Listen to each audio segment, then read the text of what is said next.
அஸ்ஸலாமு அலைக்கும் வரஹ்மத்துல்லாஹி வபரகாத்துஹு. குர்ஆன் காலேஜ் மூலமாக பல்வேறு செய்திகளை நாம் பகிர்ந்து கொண்டிருக்கிறோம். அதன் அடிப்படையில் திருமுறை குர்ஆனில் முரண்பாடுகள் இருக்கிறதா இல்லையா என்கிற செய்திகள் பிற மக்களுக்கு மத்தியில் பேச்சு பொருளாக இருந்து கொண்டிருக்கிறது. ஆனால் குர்ஆன் இதில் முரண்பாடுகள் இல்லை என்று சவால் விடுக்கிறது. அப்போ அந்த அடிப்படையில் அதில் முரண்பாடுகள் இருக்கிறதா இல்லையா என்பதை குர்ஆன் காலேஜினுடைய உஸ்தாத் அல்தாஃப் அவர்களிடம் நாம் கேட்டு தெளிவுபடுத்திக் கொள்ளலாம். அஸ்ஸலாமு அலைக்கும் வரஹ்மத்துல்லாஹி. வலைக்கும் ஸலாம் வரஹ்மத்துல்லாஹ். நல்லா இருக்கீங்களா? அல்ஹம்துலில்லாஹ். சரி, பல்வேறு கருத்துக்கள் இன்றைக்கு சமூக வலைத்தளங்களில் வந்துக்கிட்டு இருக்கு. குர்ஆன் முரண்பாடுகள் இருக்குது அப்படின்ட்டு. அதில் மனிதனுடைய படைப்புகள் சம்மந்தமாக நம்ம எடுத்து பேசுகிறோம்னா நல்லாயிருக்கும், பிற மக்களுக்கும் அது தெளிவாக ஆகும் என்ற அடிப்படையில் படைப்புகள் சம்மந்தமாகவே சில முரண்பாடுகள் சொல்கிறாங்க. முரண்பாடான இந்த வசனங்கள் முரண்படுது அப்படின்னு ஒரு குற்றச்சாட்டு வைக்கிறாங்க. அதில் வரக்கூடிய செய்திகள் மூலமாக போனோம்னு சொன்னால் மக்களுக்கும் தெளிவாக இருக்கும் என்ற அடிப்படையில் ஒவ்வொரு வசனமாக சொல்கிறேன். இன்ஷால்லா அதன் பிறகு கொஞ்சம் விளக்கங்களை நீங்கள் சொல்லுங்கள். அதில் ஒரு வசனம் சொல்லும்பொழுது, அவலா எத்குரு இன்சானு அன்னா ஹலக்னாகும் மின் கபுல், எந்த ஒரு பொருளும் இல்லாத நிலையிலிருந்து நம்ம படைத்தோம் அப்படின்னு ஒரு வசனத்தில் அல்லாஹ் சொல்வதாக சொல்கிறோம். அதே போல் இன்னொரு வசனத்தை செய்தியை சொல்கிறாங்க, வழக்கத்து ஹலக்குனல் இன்சான மின் சல்சால், ஒரு களிமண்ணிலிருந்து நம்ம படைத்தோம் அப்படிங்கிற மாதிரியான செய்திகளை அவங்க முன்வைக்கிறாங்க. அதன் பிறகு ஹலக்கல் இன்சான மின் அலக்கிலிருந்து நம்ம படைத்தோம் அப்படின்னு சொல்கிறாங்க. இது போன்ற பல செய்திகள், பல வசனங்களை முன்வைத்து அவங்க குற்றச்சாட்டாக வைக்கிறாங்க. இது நம்ம எப்படி புரிஞ்சுக்கிறது உஸ்தார்? இது ஒரு நல்ல கேள்வி தான், தேவையான.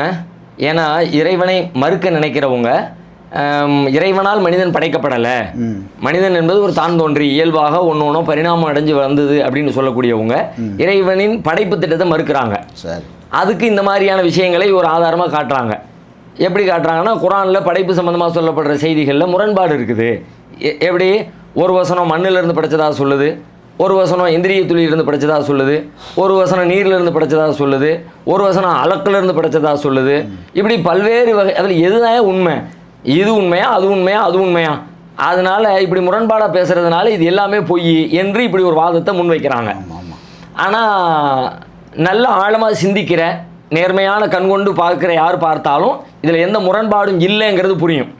அதை விட முக்கியமாக அவங்க வைக்கிற இந்த வாதத்தை சிந்திச்சா இது இறைவேதம் என்பதை உணர்ந்து கொள்வதற்கான ஒரு பெரிய சான்றுங்கிறதும் புரியும். நான் ஒன்று ஒன்றா சொல்கிறேனே, நீங்கள் ஆர்டர் படி பாருங்கள். சாதாரணமாக இந்த விஷயத்தை புரிந்து கொள்வதற்கு முதல்ல ஒரு உதாரணம் சொல்கிறேன். இட்லி தயார் பண்ணுறோம். இட்லி எப்படிப்பா தயார் பண்ணுனேன்னு ஒருத்தட்ட கேட்குறாங்க. இட்லி எப்படி வந்துச்சு சொல்லு. இட்லி நெல்லிலிருந்து வந்துச்சு அப்படிங்கிறார். ஆமாவா இல்லையா? ஆமாம், இட்லியினுடைய மூலக்கூறு நெல்லிருந்து தான்.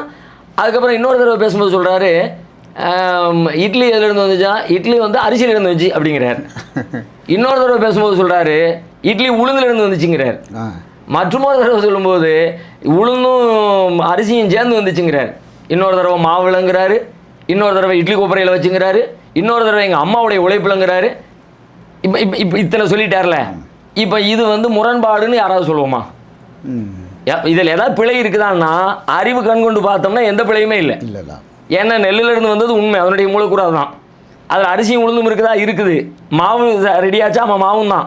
அம்மா செஞ்சாங்களா? அம்மா செஞ்சது கரெக்டு தான். இட்லி கொப்பரையில் உண்டாச்சா? அதுவும் உண்டு தான். அப்போ என்ன விளங்குதுன்னு கேட்டால், ஒரு பொருள் உருவாக்கத்தினுடைய படிநிலைகளை இவன் சொல்லியிருக்கிறான். ஒரு மூலக்கூறும் சொல்லப்பட்டிருக்கிறது, எது அதனுடைய மூலத்திலிருந்து வந்தது, அந்த மூலம் என்னவாக மாறியது, அதனுடைய வடிவம் எப்படி மாறியது, கடைசியாக எப்படி என்னுடைய கரங்களுக்கு சேர்ந்தது என்கிற படிநிலைகளை பேசுவது. ஒவ்வொரு கட்டத்துக்கும் ஒன்று தான் பேச முடியும். ஒரே மாதிரி ஒரே ஸ்டேஜில் ஒரு ஸ்டெப்பில் வந்துருச்சுன்னு சொல்லி சொன்னால் அது ஏற்றுக்கொள்ள முடியாது. அந்த வகையில் தான் இப்போ குர்ஆனில் சொல்லக்கூடிய இந்த படைப்பு திட்டத்தை நீங்கள் பார்த்தீங்கன்னா மூலக்கூறுகளையும் பேசுகிறது, எதிலிருந்து படைக்கப்பட்டான்னு. இன்னொரு பக்கத்தில் அதனுடைய படிநிலைகளையும் அதில் பேசிக்கிட்டே வர்றான்.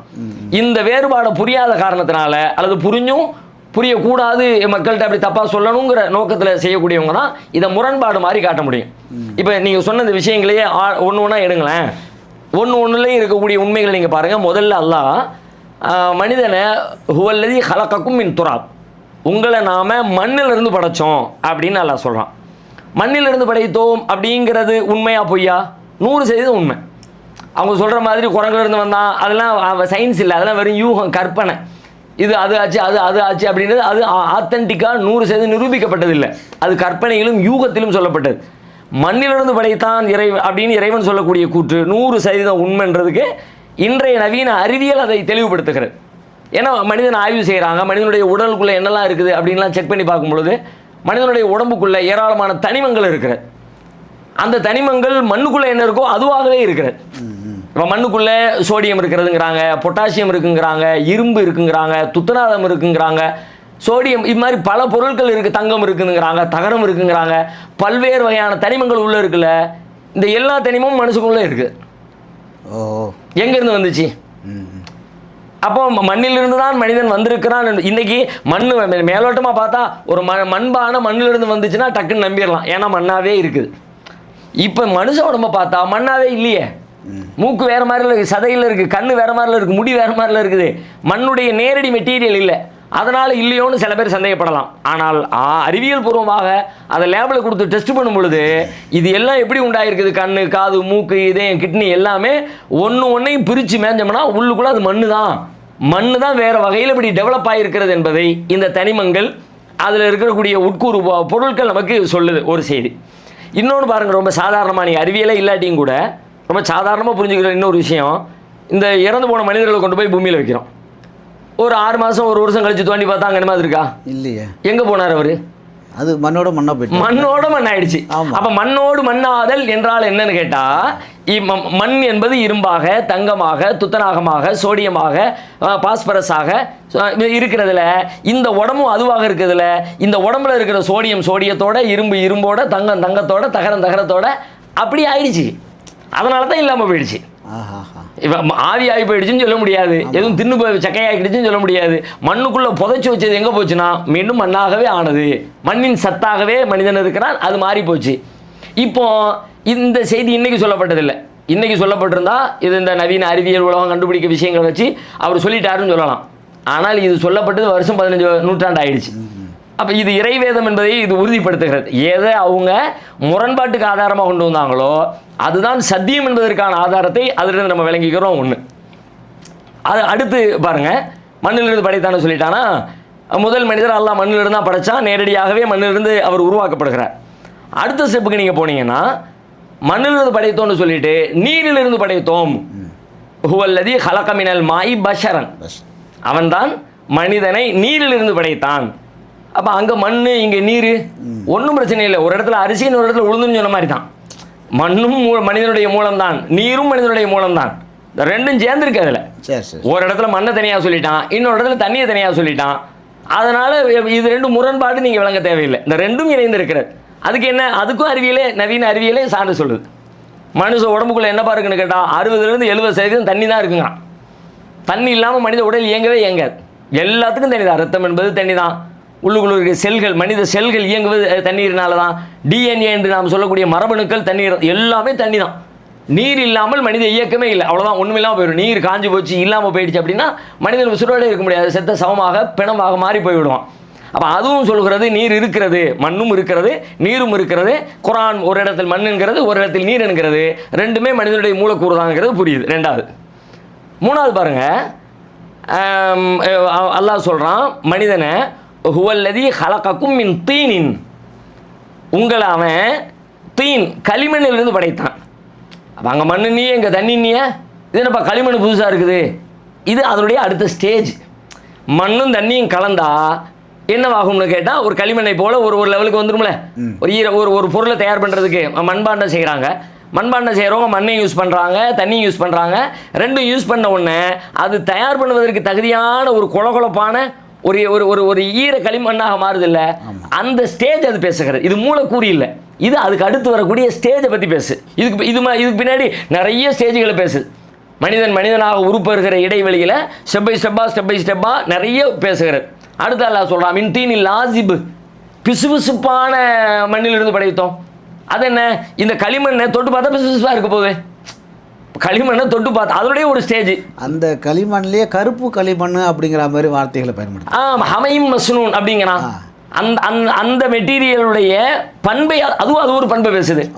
கருப்புன்னு பேசுனதுனால அது வந்து பிசுபிசுப்பா இல்லைன்னு சொல்ல முடியாது. பிசுபிசுப்பாவும் இருக்கிறது, கருப்பாகவும் இருக்கிறது. சரி சரி. இன்னொரு இடத்துல என்ன சொல்லுறான், தட்டினால் சப்தம் வரக்கூடிய அளவிற்கு சல்சாலின் மின் ஹமையும் மசனும், கருப்பு களிமண் தான், ஆனால் தட்டுனா சத்தம் வர்ற மாதிரி. அது என்ன, அது அதுக்கு அடுத்த ஸ்டேஜ். ஈரமாக இருக்கிற ஸ்டேஜ் ஒன்று. அந்த ஈரத்தை ரெடி பண்ண உடனே நீங்கள் சாதாரண இதை புரிஞ்சுக்கிறதுக்கு ஒரு மண்பாண்டை செய்யக்கூடிய பாருங்கள், கன்ஃபார்ம் உங்களுக்கு ரொம்ப தெளிவாக ஈஸியாக புரியும். முதல்ல ஈரத்தில் அப்படியே கையை பிடிச்சி செய்வாங்க. செஞ்சு கொண்டு வந்து வச்சதுக்கு பிறகு அதில் அந்த ஹோல் ஓட்டையெல்லாம் இருக்குல்ல, அந்த மாதிரி ஓட்டை உள்ள ஒரு பொருள் தட்டினீங்கன்னா டங் டங் டங்னு சவுண்டு வரும். அந்த மாதிரி இந்த மனித உடம்புக்குள்ளே நிறைய ஓட்டைகள் இருக்கிறது, உள்ளுக்குள்ளே கேப் காலி இடம்லாம் இருக்கிறது, முழுக்க அடைச்சிக்கிட்டு இருக்கல, ஒரு சோறு மாதிரி இல்லை மனுஷ உடம்பு. சோத்தை பார்த்தோம்னா சோத்துக்குள்ளே செங்கல் இருக்குது, மண் இருக்குது, ஜல்லி இருக்குது, கம்பி இருக்குது, எல்லாம் சேர்ந்து அடைச்சி வச்ச மாதிரி இருக்குதுல்ல. அப்படி இல்லாமல் ஒரு குழாய் மாதிரி இருக்குது, அங்கங்கே ஸ்பேஸ் இருக்குது, சில பொருட்கள் இருக்குது. அதனால டக்குன்னு தட்டுனா டங்குன்னு சவுண்டு வரும். அப்போ அந்த மாதிரியான ஒரு ஓட்டை நிலை, இந்த நிலையில் இந்த மனிதன் படைக்கப்பட்டிருக்கிறார் என்பதை தட்டினால் சப்தம் எழக்கூடிய ஒரு நிலையிலிருந்து மனிதன் படைக்கப்பட்டான். இது ஒரு ஸ்டேஜை பற்றி பேசுகிறது. அடுத்து நுத்துஃபாவிலிருந்து படைத்தான். இதில் வந்து ஒரு செய்தி கேள்வி என்ன வருது அப்படின்னா, இந்த மனிதனுடைய படைப்புங்கிறது ஆணுடைய படைப்பு மட்டும் வருது, பெண்ணு சேர்ந்து வருது. ஆண் பெண் ரெண்டையும் பற்றினது தான், ரெண்டும் ஒரே நேரத்தில். அவங்களும் மனிதர்கள் தானே, ஆண்களும் மனிதர்களே பெண்களும் மனிதர்களே, இனம்தான் வேறுபட்டு இருக்கிறது பல்கி பெருகுவதற்காக வேண்டி. ஒரு செய்தி விலா எலும்பிலிருந்து படைக்கப்பட்டதாக ஒரு செய்தி ஒன்று சொல்லிட்டு இருக்கு. அது கூடுதலாக இன்னொரு செய்தி, நபி மொழிகளில் வரக்கூடிய ஒரு விஷயம். குரானில் வரக்கூடிய செய்திகள் நீங்கள் எடுத்துக்கிட்டீங்க அப்படின்னா, குரானில் உள்ள ஆர்டர் எல்லாமே அதில் வேற விதமான ஒரு உளவியல் கூறுகள் அதற்குள்ளே இருக்கிறது. நபிகளார் அதை விளக்குறாங்க, அந்த விலா எலும்புங்கிற விஷயத்தில் அதை விளக்குறாங்க. இதில் பொறுத்த வரைக்கும் இதில் இன்னும் சில ஸ்டெப்புகளை பேசுகிறது. வேற என்ன ஸ்டெப்லாம் பேசுது அப்படின்னா, நுத்துஃபாவிலிருந்து படைத்தோம், ஹலக்கல் இன்சானமின் அலக், ஹலக்கல் இன்சானமின் நுத்துஃபத்தின், நுத்துஃபா இந்திரிய துளி இருந்து படைத்தோம், கண்ணுக்கு முன்னாடி தெரியுது. அது ஒரு ஸ்டேஜ். ஒவ்வொரு மனிதனும் இப்போ எப்படி பிறப்பெடுக்கிறான்னா, ஒரு ஆணுடைய இந்திரிய துளி இருந்தால் பிறப்பெடுக்கிறாங்கிறத அறிவுள்ள விவரம் அறிந்த எல்லோருமே தெரிஞ்சு வச்சிருக்கிறோம். இது ஒரு நிலை. அதற்கு பிறகு என்ன பண்ணுறான், ஹலக்கல் இன்சானமின் அலக்கு, அலக்கு என்ற நிலையிலிருந்து படைத்தோம். அது என்னன்னா, ஆணுடைய உயிரணுவும் பெண்ணுடைய சினை முட்டையும் இணைந்து சேர்கிற அந்த கலப்பு நிலையை பற்றி பேசுவதற்கு அலக்குன்னு சொல்லப்படும். அலக்கு என்ற சொல்லுக்கு பல அர்த்தம் இருக்கிறது. இரத்தக்கட்டின்னு ஒரு பொருள் இருக்கிறது, ஒட்டி கொள்கிற ஒரு நிலை அப்படின்னு ஒரு பொருள் இருக்கிறது. இது மாதிரி இரண்டும் இணைந்து கலப்பாக உருவாதல் அப்படிங்கிற ஒரு பொருள் இருக்கிறது. இங்கே பார்த்தா ரொம்ப பொருந்துகிற பொருள் என்னன்னு பார்த்தா, ரெண்டும் சேர்ந்து ஜாயிண்ட் ஆகி மூணாவது ஒன்று உருவாகுது. சயின்ஸே வருது, அறிவியல் 100%. இது வந்து சயின்டிஃபிக் ஃபேக்ட், பிலாசபிக்கல் அசம்ஷன் இல்லை, இது யூகம் இல்லை. ஒரு ஃபேக்டில் இருந்து, ஒரு உண்மையிலிருந்து இவர்களாக முடிவுக்கு வருகிற ஒரு யூகம் அல்ல இது. அறிவியல் உண்மையே இது.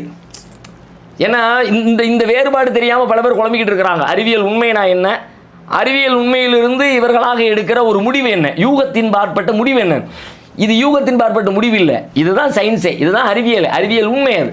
ஒரு ஆணுடைய உயிரணுமும் பெண்ணுடைய சினை முட்டையும் ரெண்டும் சேர்ந்து தான் ஒரு மனிதன் பிறப்பெடுக்கிறான் என்பது ரொம்ப தெளிவான செய்தி. அதை ஒரு ஸ்டேஜ் பேசுகிறது.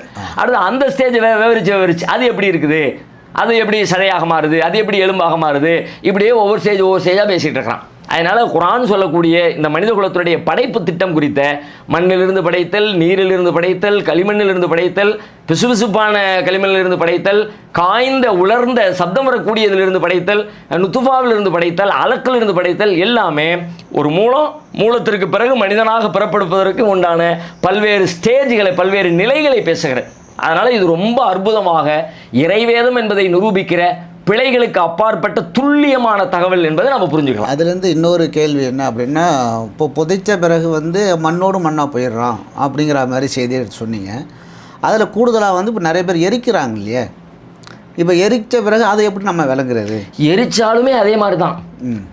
அதுவும் மண்ணில் இந்த கரின்னு சொல்கிறோம்ல, கார்பன் சொல்கிறோம்ல, அதுவும் அதுக்குள்ளே உள்ளது தான். அதுவும் அதாக மாறி போயிடும். எரிச்ச பிறகு அதில் ஒன்று மிச்சமாகுதுல்ல, அதை எரிக்கப்பட்ட அந்த பொருளை அதுவும் எங்கே போய் கடலில் கலந்தாலும் சரி, அவன் திரும்ப போய் மண்ணில் தான் போய் சேரும். இது ரொம்ப துல்லியமாக குரான் சொல்லுது பாருங்க. மின்ஹா ஹலக்கனாக்கும் ஒஃபீஹா நுஈதுக்கும் ஒ மின்ஹா நுஹுரிஜுக்கும் தாரத்தன் நுஹ்ரா. மின்ஹா ஹலக்கனாக்கும், அதிலிருந்து அவங்கள படைச்சோம். ஒஃபீஹா நுஈதுக்கும், அந்த மண்ணில் தான் திரும்ப கொண்டு போய் உங்களை சேர்க்க போகிறோம். ஒ மின்ஹா நுஹுரிஜுக்கும் தாரத்தன் நுஹ்ரா, மீண்டும் மறுதடவை அதிலிருந்து தான் உங்களை நாம் வெளியெடுக்க போகிறோம். அப்படியே அதில் வந்து நீங்கள் நெருப்பில் எரித்தாலும் மண்ணாகத்தான் போகும். ஒரு சிங்கமோ புளியோ கடித்து சாப்பிட்டு சாணியாக சக்கையாக மாற்றினாலும் அதுவும் மண்ணாக தான் போகும். அதுக்குள்ளே அந்த பொருட்கள் தான் இருக்கும். அது போய் மண்ணில் விழும். அந்த மண்ணோட மண்ணாக அமைக்கி என்ன நீங்கள் உலகத்தில் பார்க்குற எல்லாமே மண்ணு தான். மண்ணின் வேறு வேறு வடிவங்கள் தான். இப்போ மனுஷன் ஒரு 700 கோடி பேர் இருக்கிறோன்னு வைங்களேன் உலகத்தில். 700 கோடி பேர் பூமிக்குன்னு ஒரு வெயிட் இருக்குது. பூமியினுடைய வெயிட்டு, சந்திரனுடைய வெயிட்டு, சூரியனுடைய வெயிட்டு எல்லாம் ஒன்று தனித்தனி வெயிட்டு தானே. இது எல்லாமே ஈர்ப்பு சக்தியில் நிற்குது. ஒன்று ஈர்க்கிறதுக்கு கரெக்டான இடையில இருந்து ஈர்த்து கொண்டு இருக்கிறது. இப்போ இந்த வெயிட்டில் மாற்றங்கள் ஏற்பட்டால், உதாரணமாக 500 கிலோ இருக்குதுன்னு வச்சுக்கோங்க ஒரு பேச்சுக்கு. இந்த பூமிக்கு வெயிட் 500 கிலோ. 500 கிலோ இருக்கிறது திடீர்னு 1500 கிலோ ஆச்சுன்னு வச்சுக்கோங்க.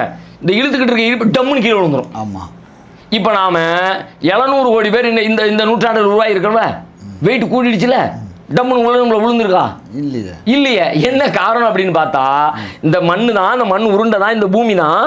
இதுதான், இதிலிருந்து சத்துக்களை எடுத்து தான் மனுஷன் வர்றான். இதுல இருந்து தான் ஒன்றுமே இதுதான் வேற வடிவமாக மாறுது. நாம் சாப்பிட்ற சாப்பாடு இதுதான், நம்ம பயன்படுத்துகிற பொருட்கள் எதை எடுத்தாலும் போட்டிருக்க சட்டை மண்ணு தான், பேண்ட்டு மண்ணு தான், உட்காந்துருக்க சேரு மண்ணு தான், எரியிற லைட்டு மண்ணு தான், ஓடுற ஃபேனு மண்ணு தான், எல்லாமே மண்ணு தான். அப்போ அதை ரொம்ப அற்புதமாக அங்கிருந்து நீங்கள் வர்றது, அங்கிருந்து வர்றீங்க மண்ணாக இருந்தீங்க, அப்படியே டெவலப் ஆகி அதோட சத்துக்களை சாப்பிட்டு நீங்கள் வேற ஒரு வடிவம் பெறுகிறீர்கள். ரொம்ப துல்லியமாக, ரொம்ப அற்புதமாக நீங்கள் எடுத்து நீங்கள் கேட்டிருக்கிற இந்த கேள்வி இது இறைவேதம் என்பதை நிரூபிக்கிற ஒரு அருமையான சான்று.